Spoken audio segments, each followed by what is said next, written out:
Okay, yeah, they just called us, so I don't want to. She's like, I don't want to miss our appointments. Hey y'all, it's your girl Hannah Melanin, and I'm back with another video. So in today's video, I'll be sharing with you all how I purchased my first vehicle at 19.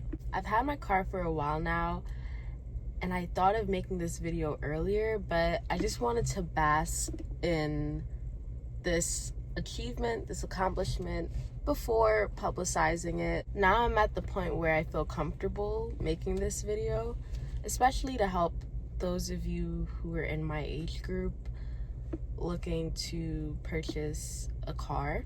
I'll be sharing with you all the steps that I took to get to this point, and I hope it'll be useful. But before I get into this video, please don't forget to like, comment, share, and most of all, subscribe and turn on your post notification bell. How great. And turn on your post notification bells if you'd like to be alerted when I do upload another video. Without further ado, let's get right into this video. So the first step that I took was going to God in prayer about this desire of mine. Before you pursue anything in life, whether it be a career, purchasing a vehicle, whatever it is, seek God in prayer about it, because He knows all things and He will guide you. And with His guidance, whether or not things go as you might have planned, when God is in the middle, everything falls into place. So that's the first step that I took. I sought God in prayer about this desire of mine. The second thing I did was work on obtaining my permit. I believe all throughout the United States, Canada, UK, other countries, you have to get your permit before you obtain your license. For some time, I thought a permit was almost the same as a driver's license, but it really isn't. While you are tested on things that prepare you for your driver's license, it's totally different. On your learner's permit exam, you'll be tested on things such as road signs, traffic laws, basic functions in vehicles. So once you obtain your learner's permit, then you'll be able to work on obtaining your license. I do believe traffic laws and road signs differ slightly based on the state that you live in, even the country that you live in. So when looking for a PDF or a booklet to study from, I would highly recommend that you look for a book or a PDF that is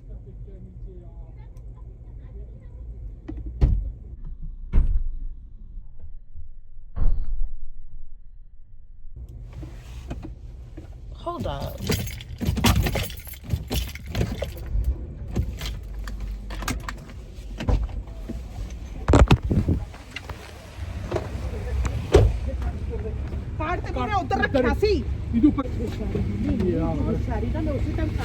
No. Did you touch it?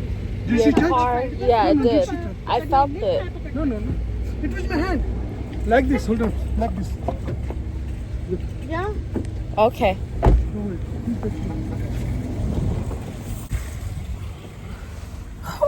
Jesus, give me strength. Give me strength, Lord. What? Y'all, as I'm here making this video,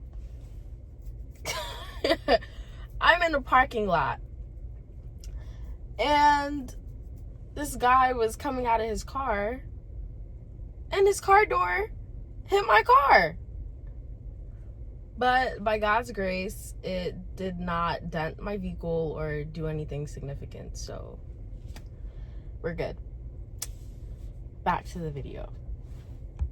Yeah, so I would highly recommend that you look for a PDF or a study book that is based on your state's traffic laws and road signs. I do believe all states have the same road signs, but in some states you might see a particular road sign more than you do in another state. So knowing what that sign means is critical. It's good to also have just a broad understanding of different signs, no matter the state that you're in. But look for a book that is based on your state or country's traffic laws and common road signs. After getting my permit, I got my license 2 years after. And what I did within those 2 years was work and save towards my vehicle as well as driving lessons. I also used that time to search through the used car market on sites such as cars.com, Cars Gurus, which is where I found my car, and Edmuds. I didn't use Edmuds so much. I found cars.com and Cars Gurus to be the best. But you could also check out other used cars or new car search engines, and they might be helpful as well. And the sites that I used to find information concerning my vehicle from professionals was Kelley Blue Book and Carfax. Carfax really gives you analysis of the car's history. You could use the VIN number of whatever vehicle you're looking at, if it's a used vehicle, to find an analysis of the car's history. Sometimes you'll have to pay, sometimes all the information is there free of charge, but that site will come in clutch whether or not you have to pay for it, because a lot of dealerships won't disclose to you things that you need to know about the vehicle, like if the vehicle's been in an accident, how often it's been serviced, the repairs that were done on the vehicle, whether or not the vehicle's been in a flood, things like that. Some dealers will not disclose to you because they're trying to make some money, and if they tell you certain things about the vehicle that aren't so good, it might prevent them from making money off of you. But it's better that you spend money on those sites. Really, Carfax, I won't recommend any other site because I'm not sure if they're as credible as Carfax.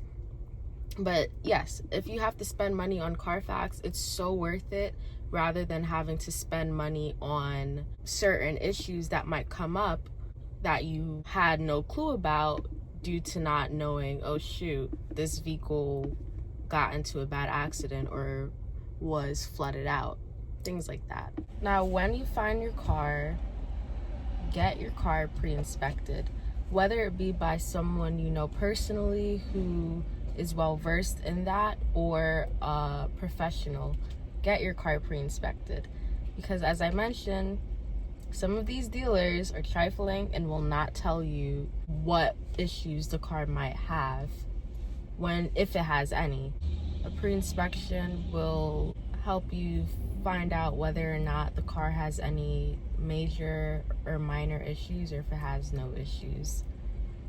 Pre-inspection fees range from $50 to $200 max.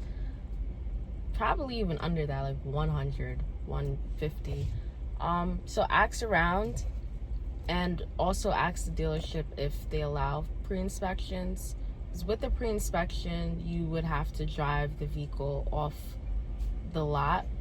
Fortunately for me, a family friend of mine was able to use this thing. I don't know what it's called, but he used this thing and pushed it into the vehicle, and it gave him, information about like the car, like whether or not there were any issues, and by God's grace there weren't any issues. So you could even invest in something like that for yourself, but pre-inspections are essential.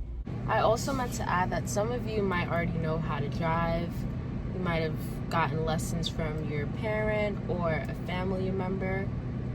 And while that is good, I've heard of people who got lessons from their parents, got lessons from a family member or friends, and they still failed their road test.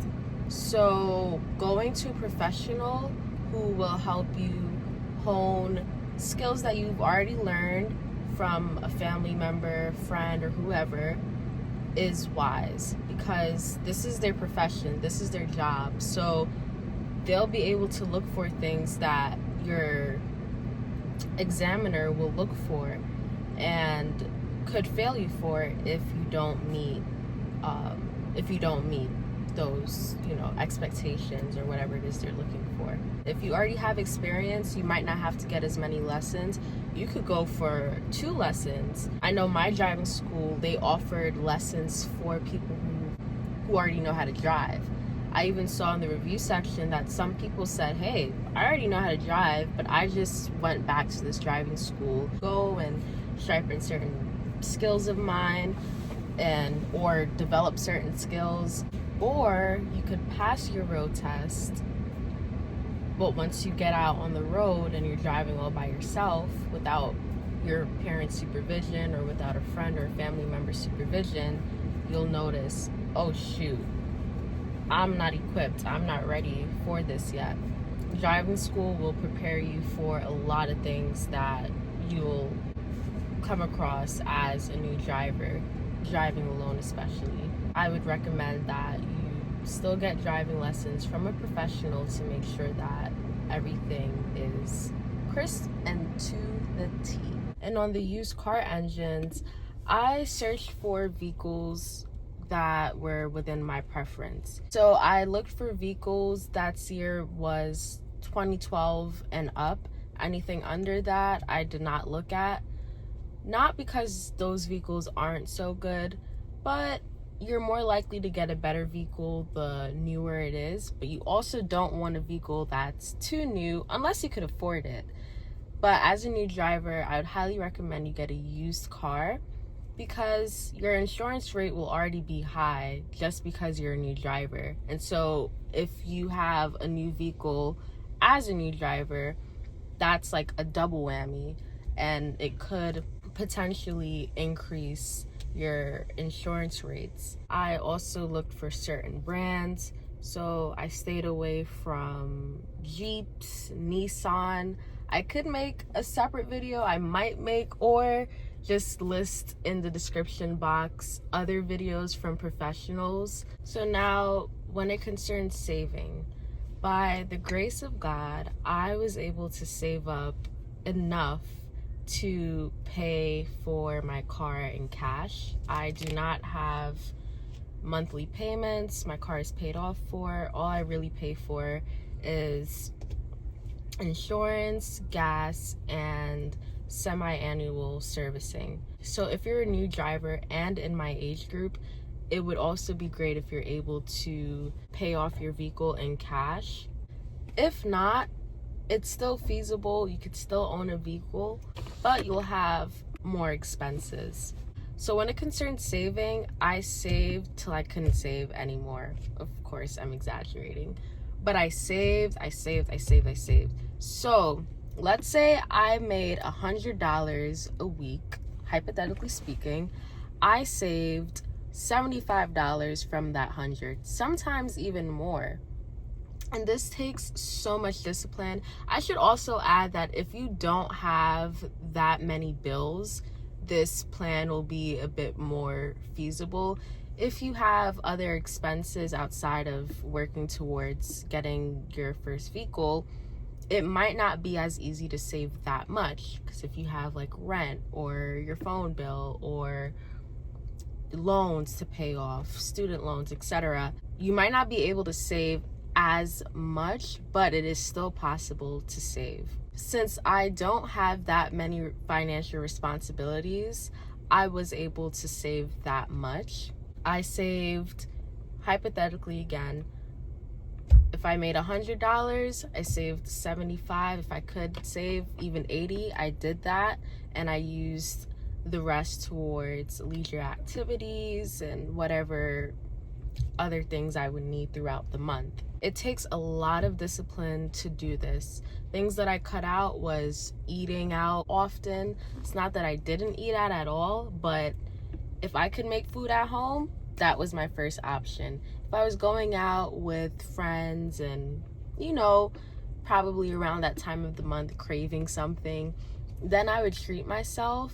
But overall, I'd cut down on the amount of fast food that I would get, or just going out to eat in general. I also abstained from buying clothes and shoes and bags frequently. If anything, I would just get these things like once or twice a year. So because I live in New York, the seasons change, the weather changes. When we're transitioning into like the spring season, for instance, then I would put some money aside to get new clothing for that season. When we're transitioning into the winter season, then I would save some money towards getting winter clothing. Aside from that, I try to stay off of certain clothing apps, stay out of certain stores, so I wouldn't be tempted to spend my money on things that would deter me from reaching my goal at a certain time. That's another thing. I also set a date for when I would like to meet my goal. Did I meet my goal on that specific date? Not exactly, but I did set a goal, which drove me to just be more disciplined with my savings. Don't only save towards your car. I would say, if you could, let's say you want to get a car that costs $5,000. Instead of saving $5,000 exactly, you should save about $7,500 or so. Not only will you have to save for the vehicle, but you'll also have to save for car insurance. You'll also have to save towards gas. You'll also have to save towards any repairs that might need to be done on your vehicle. I would advise that you go for a vehicle that does not need any repairs. But in the event that you do that and a couple months down the line you notice, oh shucks, I need to repair X, Y, and Z, at least you have some money saved up and you didn't spend all your money on purchasing the vehicle. And I believe this would be my last step. But y'all, I'll make another video on this, on my journey towards getting my driver's license. But please choose the right driving school. The way in which you do this is by looking at the reviews for that driving school. Don't just choose a driving school based off of word of mouth or because it's in close proximity, things that I did. Choose your driving school based off of the reviews. I would say if you could go for a driving school that has over 1,000 reviews, and those reviews are good, do that. That also goes for the dealership that you choose to buy your vehicle from. Some dealerships have a 2.0 rating, some 3.0, some 5, 4.9. That's amazing. Go for that. If anything, go for a dealership that has a 4.5 rating and higher, or nothing under 4, because the lower the rating is for the driving school that you choose or the dealership that you choose, the more likely you are to buy a poor quality vehicle or get poor quality lessons. Read those reviews like you're reading a textbook. People will tell you. A lot of people, buying a car is huge. It's like one of the, aside from buying a house or starting a business, it's one of the biggest purchases that people make in their lifetime. If someone bought a vehicle and they got it from a poor dealership, they will tell you, and they will write essays in that review section concerning the dealership, concerning the vehicle. And so read those reviews. Where I bought my vehicle, the dealership did have, a couple bad reviews, but overall the good reviews outweighed the bad. There are some dealerships where you'll find they have a lot of good reviews as well, but they also have a lot of bad reviews. Stay away from those. My dealership's good to bad review ratio was pretty good. For every 10 good reviews, there was one bad review or one review that was like in between. So look out for that. this also applies to the driving school. Not everyone that is a driving teacher does a good job at teaching, especially if you know you're not the best learner. It takes some time for you to learn certain things, especially driving, which is not the easiest. You want to make sure that you get one of the best teachers in your city or wherever you are. And you also want to make sure that you get good deals. So yeah, and in most cases, if a driving school has really good reviews, not only are their services good, but their prices might be just as good as their services. And have a budget. I spent over $1,000 on driving lessons. As I mentioned earlier, I might just make a separate video on my experience with driving schools and obtaining my driver's license. As I mentioned in the video, pray. For each one of these steps, pray. When you're planning everything out, pray. When you're looking for a driving school, pray. When you're looking for a dealer, pray. When you're looking for a particular vehicle, pray. Pray. Consult other people as well. Family members that drive, friends that drive. Watch videos like this. I looked for a lot of these videos and they came in clutch. And so I thought, I got a platform, why not make one as well to help those of you who watch my videos or whoever else might come across this video. Please feel free to leave your experience in the comment section or any advice and tips that you might have concerning purchasing a vehicle. And yeah, please don't forget to like, comment, share, and most of all, subscribe and turn on your post notification bells if you'd like to be alerted when I do upload another video. And I'll see you guys next time. Peace.